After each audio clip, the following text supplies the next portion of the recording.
Shabbat Shalom. How are you all doing?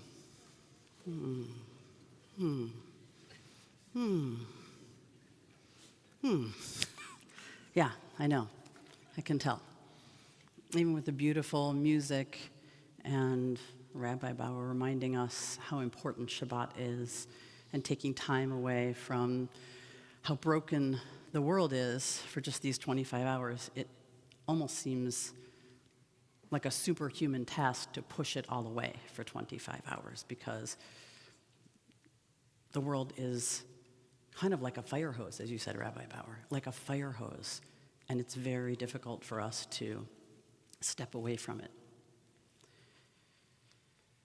So I'm going to ask, has anybody here ever had like a broken bone or a torn meniscus or like something they hurt in their bodies that hurt really bad? Anybody? Or any related to anybody? With like some, come on, we're Jewish. You must have had like a broken bone, an ACL, an MCL, your elbow, your shoulder. Like, okay, so good. You can relate to this.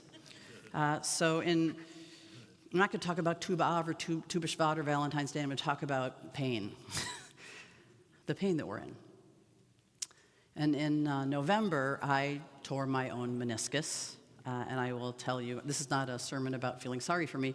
I did it in a trampolining accident, so it had some credibility. It wasn't like I tripped over a towel, but I torn my meniscus, and what I heard in November was, you should do PT, you should get a cortisone shot, you should go and get the plasma injection, you're going to need surgery, and that was just for my mother. So that was before I even got to the doctor. And then, of course, any Jewish person I shared it with, they had their own experience. So basically, from November through like New Year's, I was listening to people tell me about their ACL and the surgeon to go to, and I didn't really get going until like the beginning of January, where finally I was like, you know what?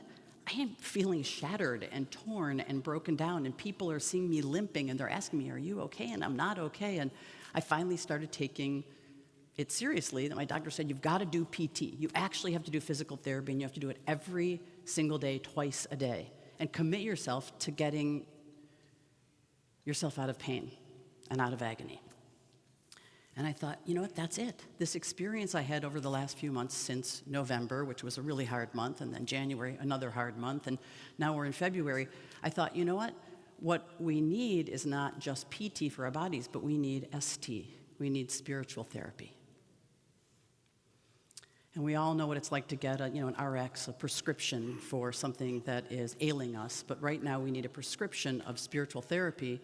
And we're very lucky as a Jewish people because we've lived through times like this before. We have a 4,000-year-old tradition of resilience. And a lot of it is about just changing the way that we are absorbing the information that's happening right now.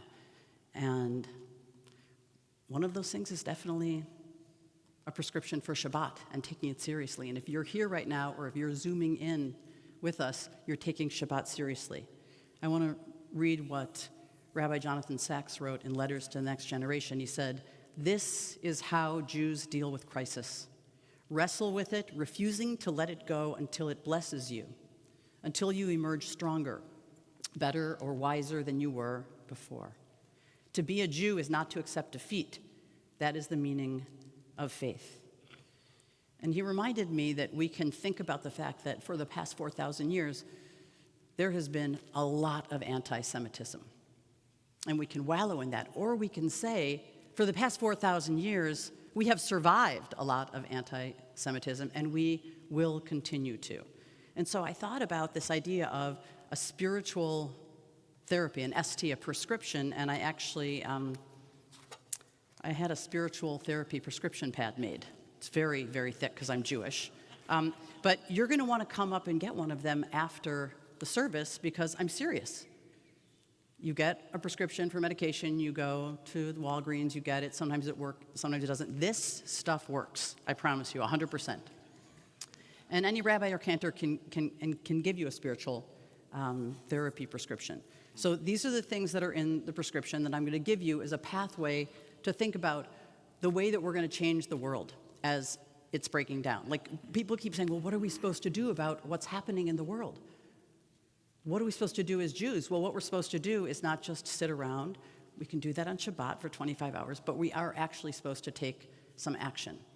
And so some of the things that I think that we need to do for spiritual therapy. Number one, commit to one prayer every day. Mine is Moda Ani. It's Moda Ani lefanecha, melechai v'kayam shechazarta bi nishmata b'chemla rabba emunatecha. Thank you, God, for restoring my soul back into my body and letting me wake up this morning. And in that way, you recognize every single day is just a precious gift and our lives are holy. The next thing I say is to deepen your Shabbat practice in some way. If you don't light candles on Friday night. If you don't bake challah, learn how to bake challah. The recipe is actually on the spiritual therapy prescription pad, the actual recipe. Let's say you're not that into baking bread, but you can make chicken soup. It turns out it's not that hard. So make some chicken soup at some point and make a double recipe of chicken soup and then bring it to somebody who needs it. And I guarantee if you bring some soup to somebody, it's going to make them and you happier. Something else that I've begun to do, and I advise people to do, is wear or carry something at all times that reminds you that your life is holy, that you have choices, that being Jewish is a precious responsibility, and actually is the very pathway to confront and to change the world. So I'm a rabbi, so I carry a tiny Torah with me at all times. You can get them online. I'm not kidding you. When I'm having a hard time, I just take the tiny Torah out and I think about what's in it. I think about the wisdom of our tradition. Wear a hamsa. Take spices from Havdalah on Saturday night, put them in your pocket, and when you find them later in the week, you just smell the cinnamon stick and you say, you know what, it's going to be okay. Life can be this sweet. Who here wears like a Mogen David or a Chai? If you don't, think about what it would feel like. Would it bring you some strength? The other thing, which seems kind of basic from a rabbi's standpoint, is learn a little Torah. Like just go to a Torah class, study with your friends. And here's a little bit of Torah from Yitro, from this week's portion, which I think is fascinating because we're in Shabbat, that the 10 Commandments come on Mount Sinai to Moses and to the people in Yitro. And then again, we learn about the 10 Commandments in Deuteronomy in Ve'et Hanan. And the 10 Commandments, when they get to the Shabbat commandment, is different in both of those. One time it says to shamor, to guard or observe Shabbat, and the other time it says zachor, to remember Shabbat. And it references two different times in our history in each one of those. One, it talks about Shabbat in the story of creation, and the other one, it talks about Shabbat in the story of the Exodus. And I think that it's interesting that there's different ways that we relate to Shabbat. One is, yes, we have to rest, but when you rest, you realize that you have a little bit of freedom and some choices. And so the idea on Shabbat is you take the time, but in recognizing your freedom, because you have the ability to rest for 25 hours, you also, or we, have to recognize our responsibility to the world. Finally, I also think that the values that we share as a Jewish people are so important to lean into. And when I think about the last few days, and I think about what our new administration is talking about doing in Gaza, that this country is going to take over Gaza and disperse the people there, never to come back. I think that's abhorrent. And I think our Jewish values, I think our Reform movement that came out with a statement and said, that is not okay. That is not good for anyone who is living in the Middle East or for us as Jews in this country.